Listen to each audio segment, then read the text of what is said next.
Thune says it doesn't have the votes. You seem to think it does, or they should try or do something. He's been pretty pointed on this, Thune. He says he doesn't see a pathway to 50, 51, doesn't have 60. Democrats aren't voting for it. What's the disconnect between you and Thune?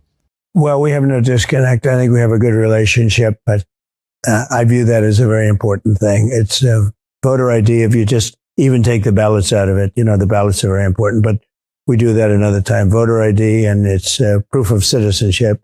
You heard that. And actually, this is the main point of the whole story right now.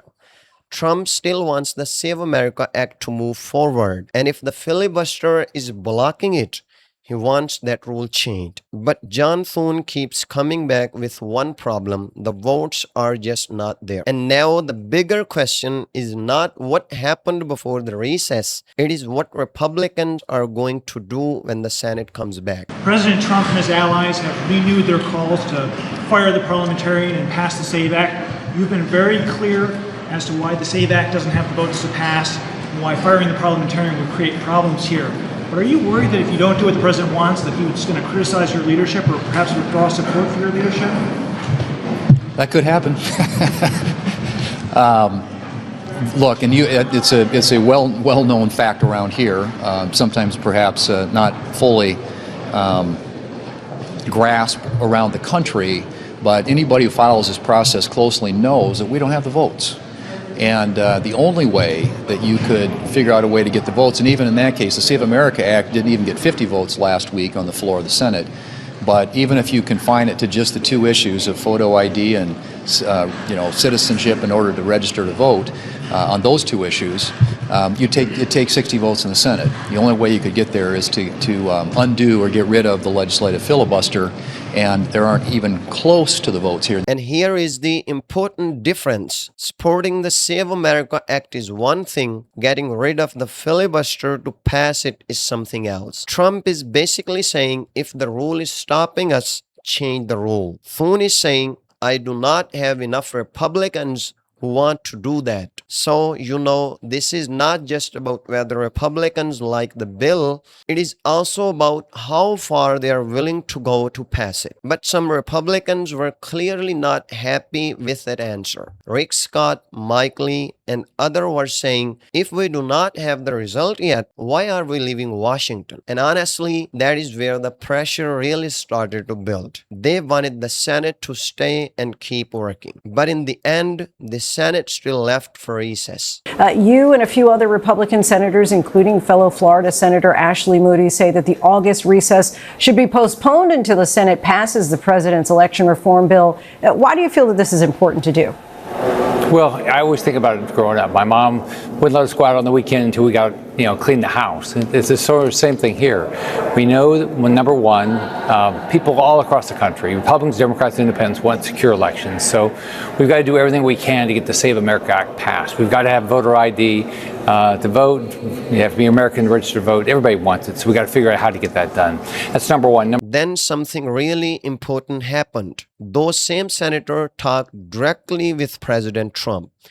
And after that call, the strategy started to change. They were not giving up on the Save America Act. They were basically admitting that right now, with this exact approach, they did not have the votes to pass it. So the focus started moving toward another possible path when the Senate comes back. The bill requires voters to show documentary proof like a passport or birth certificate to register, so a standard driver's license and even most real IDs would not be accepted. There's concern from Democrats and a number of Republicans the bill could prevent legal citizens from casting a ballot, and experts predict this could block millions of Americans from voting. There's a lot of people who don't have that proof of citizenship, such as a birth certificate or a passport on their persons right now to be able to get registered. The president has stated Republicans need this bill to prevent voter fraud to win in November. But there's a holdup. The Senate does not have the votes to approve it. Republicans would have to be joined by at least 7 Democrats, and none of them support it. There's also concern from some Republicans it could give too much power to the federal government. There's a handful of Republicans in the Senate who are against this because they believe in states' rights and that the Constitution gives the right to the states to make these determinations and to run elections. Now, this group of Republicans is enough to stop the bill from getting to this 60-vote threshold needed in the Senate to avoid a filibuster and move forward. But Republicans have been hesitant, and this is something that the president wants them to do. At the White House, I'm Rachel Hersheimer. And then we got a very clear test of the numbers. A narrower voter ID measure came up and it got 52 votes, but it needed 60. And that tells you more than a lot of speeches can. Republicans may have support for the idea, but support is not the same thing as having enough votes to move major legislation through the Senate. Senator Scott, is John Thune toast? Well, look, it's hard to be the leader. I ran to be the leader. John Thune won. It's hard to bring everybody together. It's a hard job. What I'm working hard to do is make sure that we vote and fight like hell. I personally believe we ought to either get rid of the filibuster or enforce the filibuster. That way, once people finish talking, it's only 50 votes to pass legislation like the Save America Act. We have 53. We've got at least 50, but I think we can get 53 people to pass election security if we could get past the filibuster.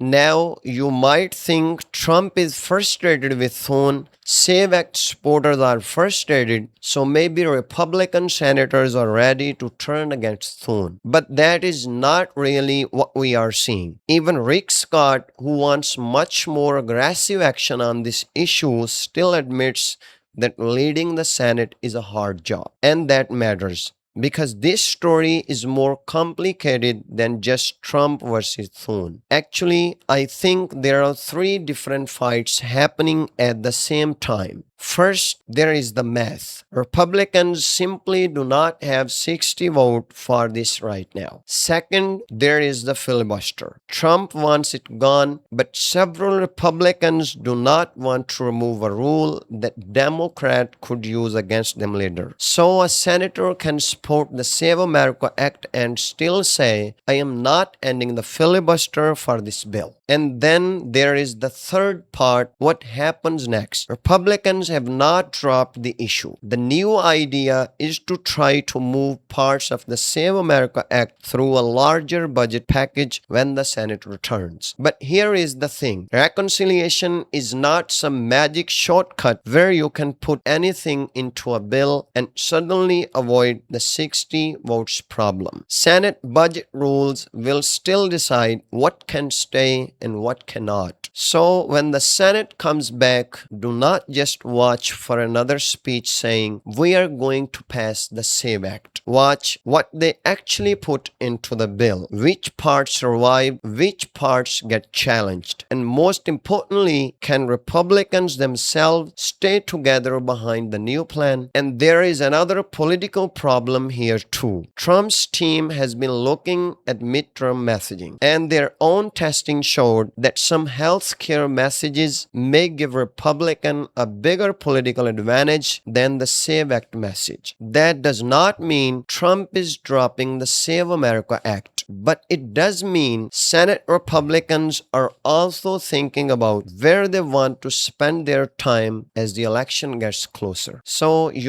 this is why I would not call the Save America Act dead, but I also would not say Republicans have solved the problem. The fight is still alive. It has just moved to the next round. And when the Senate comes back, the real question is very simple. Can Republicans find a path that solves both problems, the votes and the Senate rules? Because if they cannot, this stops being only a Save America Act story. It becomes a much bigger test for Trump, John Thune, and filibuster. It becomes a much bigger test for Trump, John Thune, the filibuster, and Republican Senate leadership.